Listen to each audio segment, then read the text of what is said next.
அஸ்ஸலாமு அலைக்கும் வரஹ்மத்துல்லாஹி பரகாத்துஹு. பிஸ்மில்லாஹிர் ரஹ்மானிர் ரஹீம்.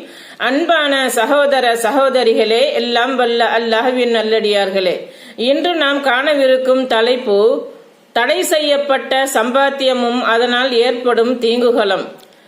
அபு சயீத் அல் குத்ரி ரலியல்லாஹு அன்ஹு அவர்கள் கூறியதாவது, அல்லாஹ்வின் தூதர் ஸல்லல்லாஹு அலைஹி வஸல்லம் அவர்கள் மிம்பரின் மீது நின்று, எனக்கு பின் உங்கள் விஷயத்தில் நான் அஞ்சுவதெல்லாம் பூமியின் அருள் வளங்கள் உங்களுக்கு திறந்து விடப்பட்டிருப்பதைத்தான் என்று கூறிவிட்டு உலகின் அழகையும் செழிப்பையும் கூறினார்கள். அவற்றில் முதலில் ஒன்றை கூறி பிறகு மற்றொன்றை இரண்டாவதாக கூறினார்கள். அப்போது ஒரு மனிதர் எழுந்து, அல்லாஹ்வின் தூதரே,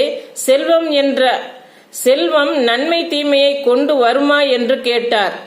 அதற்கு நபி ஸல்லல்லாஹு அலைஹி வஸல்லம் அவர்கள்,